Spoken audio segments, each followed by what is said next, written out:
পত্নীক এন্ধাৰত থৈ ৰখা প্ৰেয়সীৰ ওপৰত বৰমতা কমতাপুৰ স্বায়ত্ত পৰিষদৰ CM গকুল বৰ্মন। বঙাইগাঁৱত পত্নী সন্তানক এৰি ডিব্ৰুগড়লৈ যোৱা গকুলৰ প্ৰহাৰত 3 দিনে চিকিৎসালয়ৰ বিচনাত মহিলা আৰক্ষী কনিষ্টবল প্ৰেয়সী। CM গকুলৰ কাপুৰুখালীৰ খবৰ শুনি হতবাক কমতাপুৰ স্বায়ত্ত পৰিষদ। ইখনৰ পিছত সিখন বৈঠক KSC সচিবালয়ত। বাতৰিৰ পাছত ফেচবুকত সাফাই গাবলৈ চেষ্টা কৰা গকুল বৰ্মন সম্প্ৰতি অন্তৰ্ধান। দৰ্শকসকলক পুনৰ জনাই থওঁ, শনিবাৰে KSCৰ CM গকুল বৰ্মনে গুৰুলকৈ প্ৰহাৰ কৰিছিল ডিব্ৰুগড়ত অসম আৰক্ষীত কৰ্মৰত মহিলা কনিষ্টবল এগৰাকী যুৱতীক। অজুহাত মহিলা কনিষ্টবল গৰাকী বিবাহিত গকুলৰ প্ৰেয়সী। অজ্ঞাত কাৰণত মাৰি চকু মুখ ফুলাই দিয়া যুৱতী কনিষ্টবল গৰাকীক গকুল বৰ্মনে নিজেই ভৰ্তি কৰোৱাইছিল ডিব্ৰুগড়ৰ এইখন চিকিৎসালয়ত। যি কথা ND24ক অৱগত কৰিছিল ভুক্তভোগী কিশোৰীগৰাকীৰ পিতৃয়ে। চকু এটা মানে ফুলিছে আৰু ৰঙা পৰি আছে ভিতৰত। মই সুধিলোঁ যে কেনেকৈ তই ইমান দুখ পালি? মই পৰিছোঁ আৰু পৰিলে বুলি ইমান দুখ পায় না কি নহয়, মই পৰিছোঁ আৰু তাৰপিছত মই বোলো না তোক কোনোবাই মাৰধৰ কৰিছে নেকি? যদি আছে যদি পচন্দ মই বাপেক কৈ আছোঁ কিয় হৈ থ'ব লাগে পচন্দ। তাতে কৈছে কি নাই সি একেটা কথাকে দুটা সুধি চাব, মাৰা নাই আপুনি বঙাইগাঁৱত ইয়াত কোনে এডমিট কৰিছে? গকুল বৰ্মনে। গকুল বৰ্মন কি ইয়াত আছিলে নেকি? মানে কি নহয়, কি ঘূৰি না গুৱাহাটীত আহিয়ে থাকে এনি টাইম। এতিয়াও চিকিৎসালয়তেই ভৰ্তি হৈ আছে যুৱতীগৰাকী। আৰক্ষী কনিষ্টবল যুৱতীগৰাকীক যিদিনা হাস্পাতালত ভৰ্তি কৰোৱা হৈছিল সেইদিনা যুৱতীগৰাকীৰ দেহৰ আঘাত অতিকৈ গুৰুতৰ আছিল, যাৰ বাবে প্ৰয়োজন হৈছিল বহুকেইজন চিকিৎসকৰ। যেনেকৈ চকু ফুলি আছিল, চকুৰে ভালকৈ দেখা পোৱা নাছিল, যাৰ বাবে প্ৰয়োজন হৈছিল চকু চিকিৎসকৰ। বাওশীত ডুব পাইছিল, যাৰ বাবে এক্সৰে কৰোৱা হৈছিল। দেওবাৰে আমাৰ সাংবাদিকে হাস্পাতালত লগ পোৱা গকুল বৰ্মনে কেমেৰাৰ সন্মুখত মুখ নুখুলাৰ সমানেই প্ৰায় পলাই ফুৰিছিল সাংবাদিকৰ পৰা। বাতৰি প্ৰচাৰৰ পাছত নিজৰ বিৰুদ্ধে কোনো অভিযোগ বা গোচৰ নথকাৰ দোহাই দি নিজৰ কুকৰ্ম ঢাকিবৰ প্ৰয়াসেৰে ফেচবুকত পোষ্ট দিছে গকুল বৰ্মনে।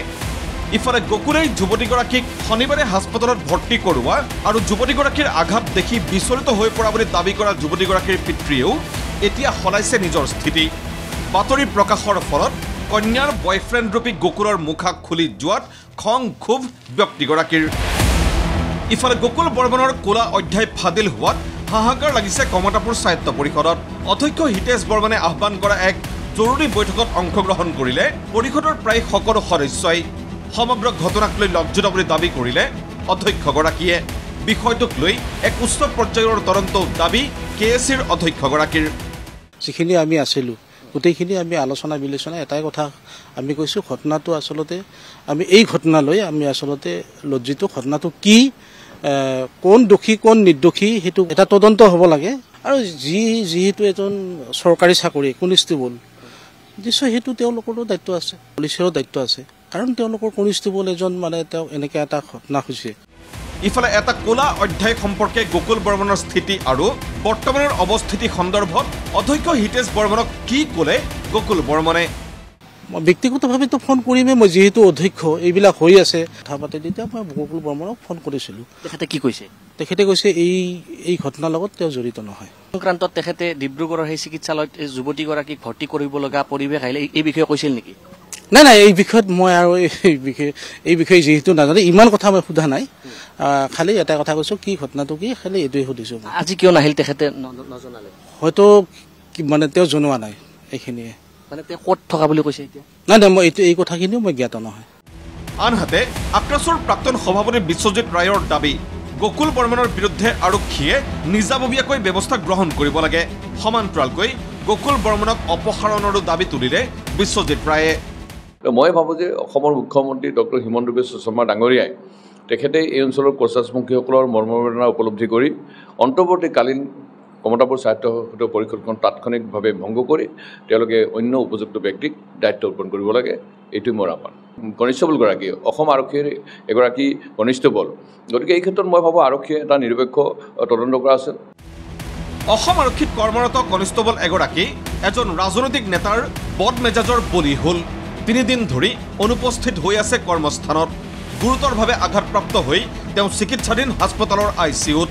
তাৰ পাছতো ব্যক্তিগত কাজিয়াৰ দোহাই দিয়েই সমগ্ৰ ঘটনাৰ পৰা আঁতৰত ডিব্ৰুগড় আৰক্ষী।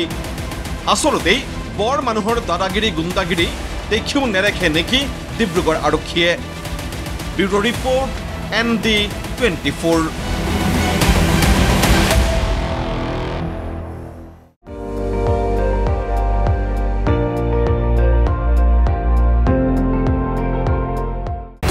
আপুনি চাই আছে ND24 সৰ্বশ্ৰেষ্ঠ নহয় সৰ্বোত্তমৰ দৌৰ।